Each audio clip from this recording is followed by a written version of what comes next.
I am Penelope, author of epic fantasy and paranormal romance, and welcome to my Imaginary Friends, a look behind the scenes of an author mapping the worlds in my head and making them a reality. Hello friends, today is Sunday, January 9th, 2022, and this is episode 153 of my Imaginary Friends. I'm Leslie. So this week's best thing is the fact that things come to you when you need them. I want to give a shout out to fellow author and podcaster Elodie Novodatsky, who sent me a note talking about how my last week's episode, what I was talking about came right on time for her. And I find that happens to me a lot, where I will be listening to something or watching something or reading something, and whatever that thing is will be exactly what I need at that moment. It's the whole idea of the universe is conspiring to help you, and I have a very early podcast episode labeled that, but I think it comes from Paulo Coelho, that quote, the universe is conspiring to help you, and it's so true. Like, I find that all the time, and this week was another example of that. The holidays are often difficult. This year was incredibly difficult. There was like a cascade of different personal issues, conflicts, family issues going on. Everybody is, physically healthy, but it was just very, very emotional and difficult. And it seemed like one thing was coming after another. And so this week, it was just like another thing came on, and I was already at my breaking point in being able to emotionally deal with everything.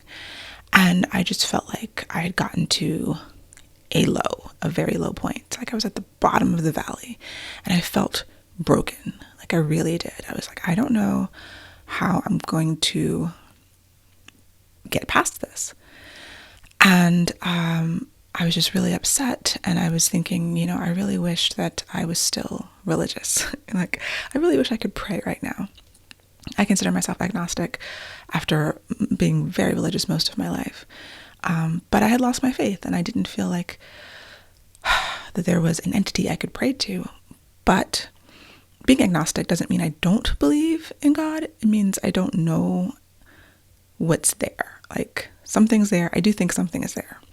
So I was thinking about that, and I had been doing all this research on different traditions, especially in the Black community, in terms of ancestor reverence and having altars, for different books I've been working on.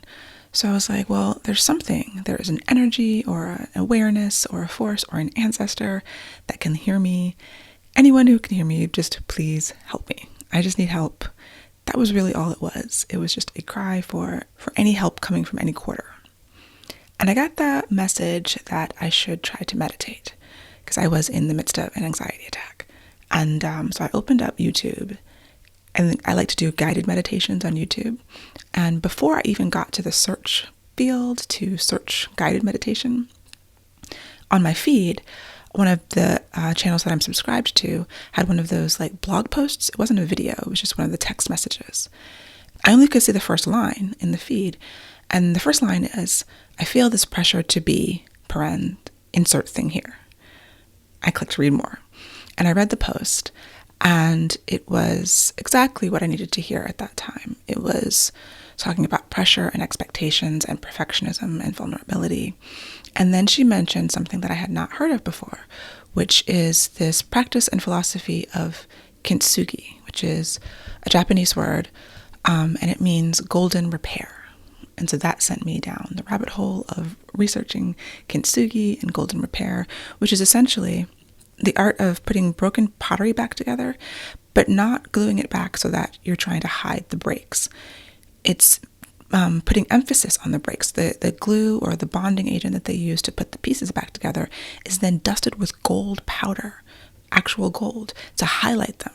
And so the brokenness becomes a part of the art and becomes a part of the beauty of the art.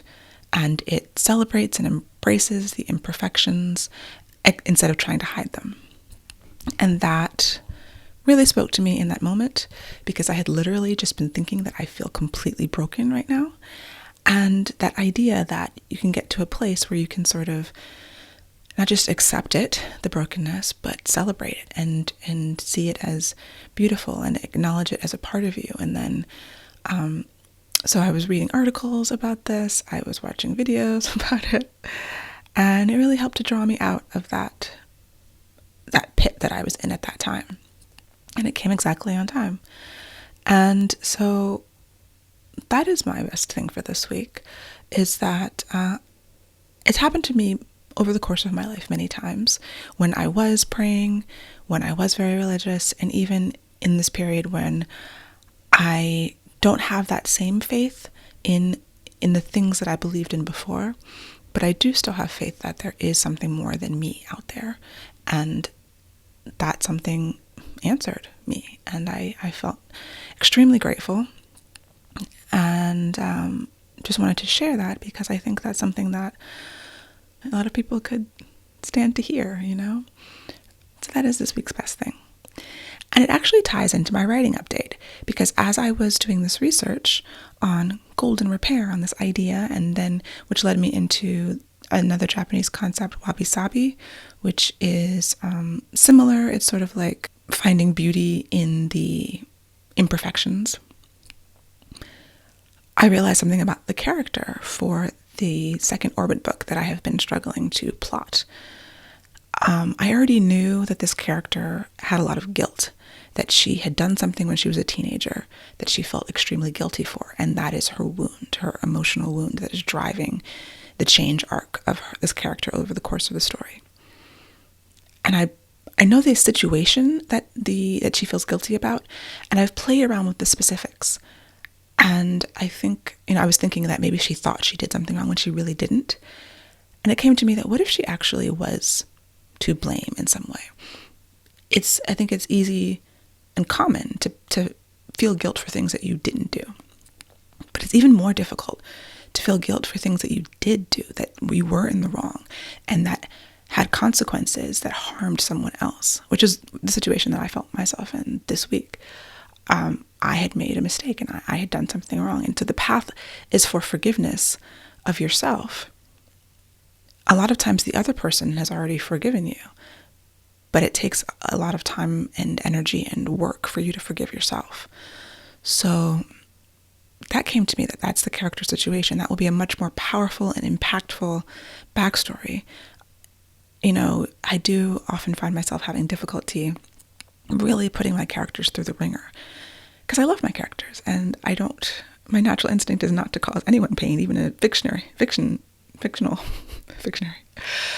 person that I've created. And I think that sort of guilt from real life comes in. It's like, oh my gosh, can I do this to this person? But as a writer, you have to, because it is a more powerful story and readers will enjoy it more.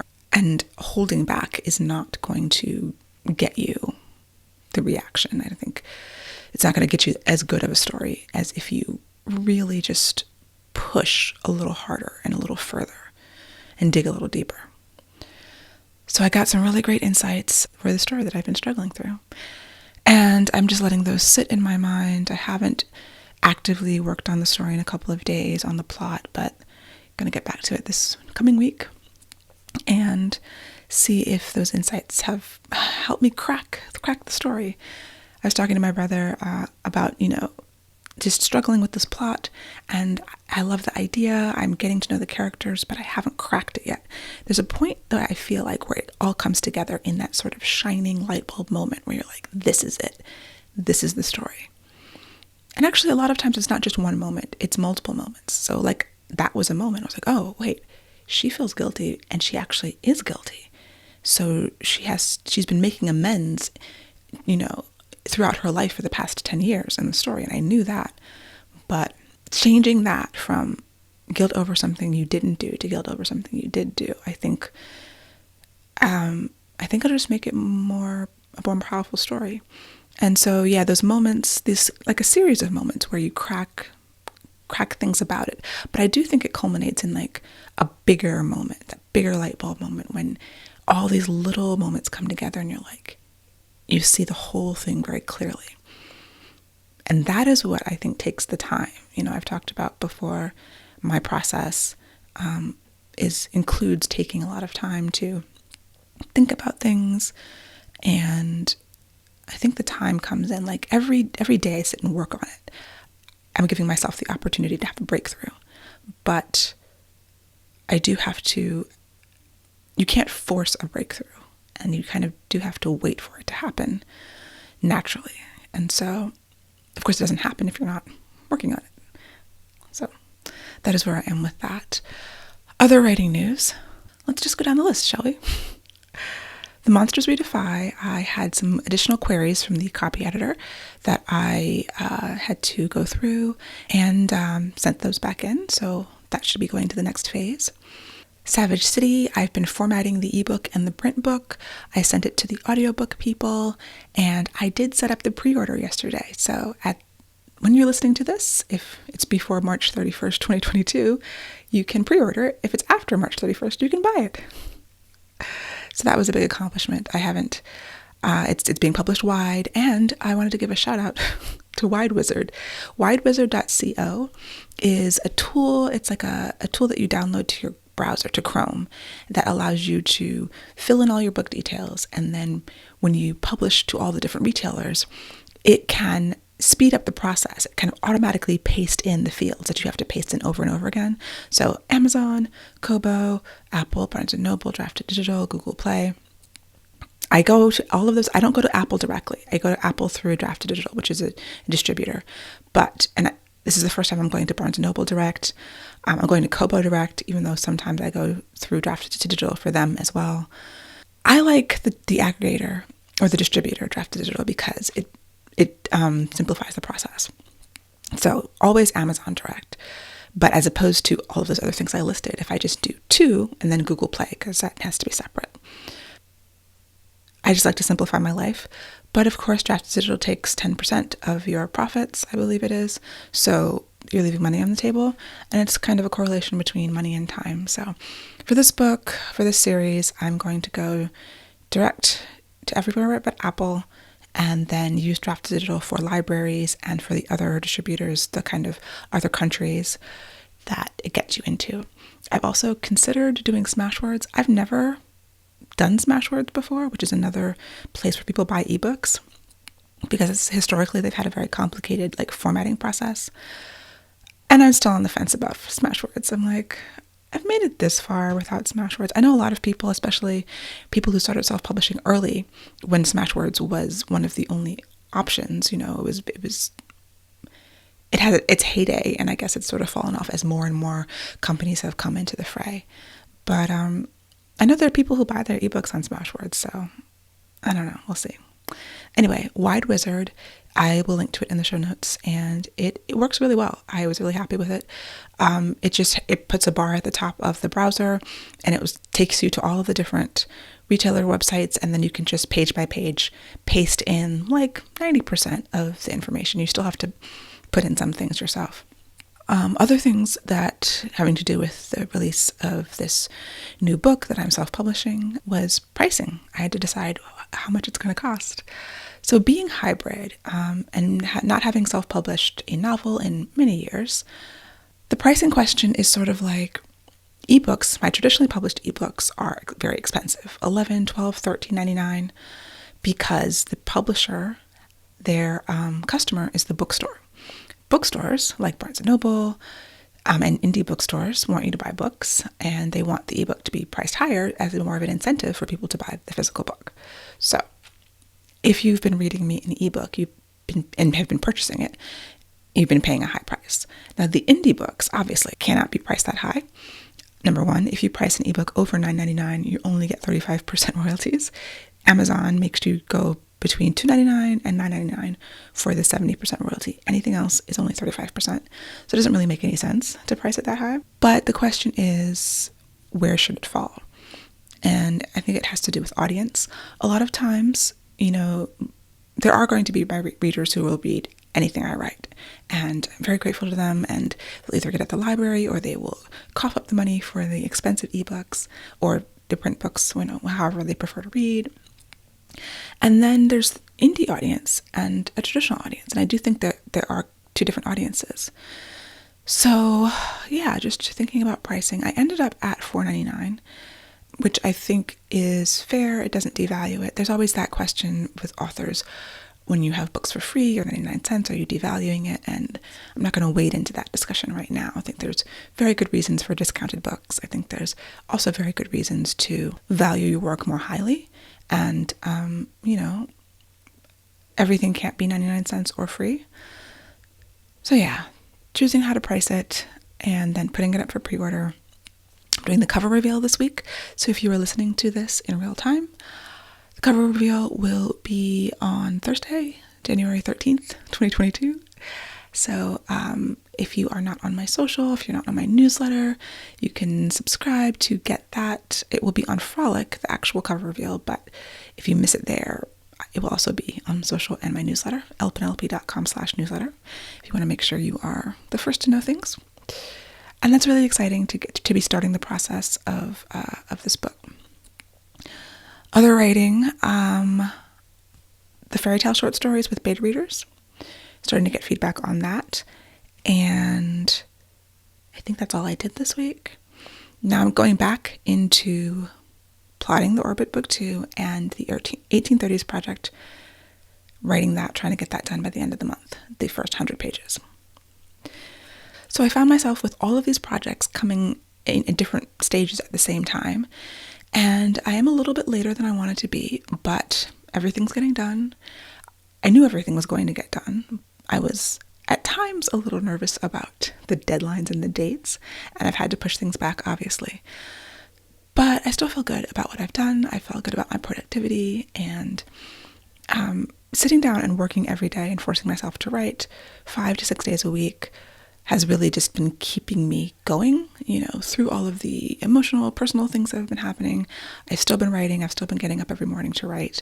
And that's been really important in helping to just get the work done, but also take my mind off of things and making sure that I'm still productive. I find solace in the work, and I find that even when difficult things happen that do affect creativity, thinking of myself as a professional creative person and sitting in the chair and just spending the time on it, I'm still able to be creative. I'm still able to sort of lose myself in the work, in the story, and that's one of the reasons why I started writing in the first place. I mean, I've been writing since I was 5 years old, even before then. I have the first story I wrote when I was 5. And writing for me was always an escape and a way to make sense of feelings, a way to get my emotions out and sort of organize them and make them make sense. And I talk about blood on the page, making sure that there's something of you in the story that for me, it's necessary. I don't feel like I have written a good story if there's no blood on the page, if there's none of my DNA in it. And I don't think it's necessary for every writer to write from a place of pain, or every story. There are stories that are lighter, obviously. Everything can't be, and I don't want to write stories that bring people down, but I do think it's important to bring something of myself to it. Which brings me to an article that I read. It was in the New Yorker, and it's behind a paywall, but you get a few free per week, so hopefully you'll be able to see it. It's called The Case Against the Trauma Plot. The subtitle says, "Fiction writers love it, filmmakers can't resist it, but does this trope deepen characters or flatten them into a set of symptoms?" It's sort of a long article, but I think it's worth a read. I found it really fascinating. And the article talks about how trauma has become synonymous with backstory, and that is a relatively recent phenomenon, that people like Jane Austen weren't concerned about, the character's wound and things like that. And I don't know. I mean, yes, Lizzie Bennet doesn't have a traumatic backstory. She has a traumatic present where, when her father dies, her and her sisters and her mother will be homeless with no money because of the laws of England at the time. So they had to get married to rich men if they wanted to live and eat and not be on the streets or in the workhouse or whatever. So that is sort of the backstory. That is, I consider that a kind of a wound where, for all of them, that they have to, their motivating factor and the thing that causes them pain and sort of the internal, maybe not on the page, but thoughts of their internal value and worth. And when she responds to Darcy's first proposal, it's standing up for her own worth, her pride, or her prejudice, I guess, she's the prejudiced one in the situation, against him. But they're both prideful and they're both prejudiced, right? So her pride is standing up for her own value as a person, where the laws of the land did not view her as an equal, whole person deserving of even inheriting the house that she lived in. I digress. It's a really interesting article because I do think that modern craft, fiction craft at least, teaches us that characters have this wound, this knot, this lie. Different people call it different things that motivates them. And it's usually something in their past that was very painful and traumatic that have affected them, and that a positive character arc is about growing out of that. A negative character arc is about deepening into that situation or falling back into it. That's sort of the basis of a lot of character theory. And it's character theory that I certainly think is powerful and impactful. It also reminded me of a concept that I'm seeing talked about more often. I saw another recent tweet about this, and this is from authors of color talking about Western storytelling and how things like, all stories don't need 3-act structures, or hero's journey is a very Western concept. The most recent one I saw was on character agency, I believe, and how that's like a Western concept, and in other cultures the characters don't need to have the same kind of agency, and a lot of times people of color, just survival is enough and they don't have to, be heroic or something like that. And, I don't know a lot about storytelling in other cultures. I'm American, I'm Western. I have like Black culture, but I don't have any other cultures to reference. I'm not an immigrant. I don't come from, other countries. Slaves were not immigrants. I'm sorry. So yeah, many, many generations of Americanness. And so the idea of Western storytelling makes sense to me. It's compelling to me.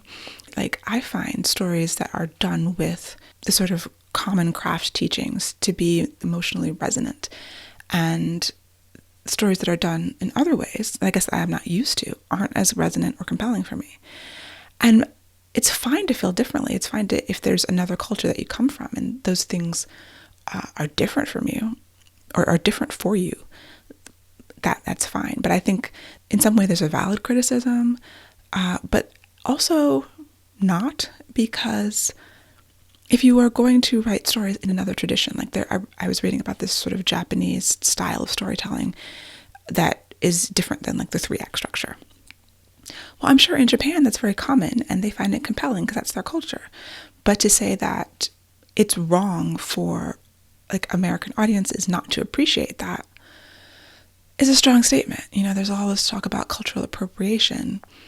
But on the one hand, if the same people who are going to be upset about cultural appropriation also being upset about Western culture's actual structures, and how, I guess in the West we're not as accepting of other cultures' structures, just seems to be a little bit hypocritical.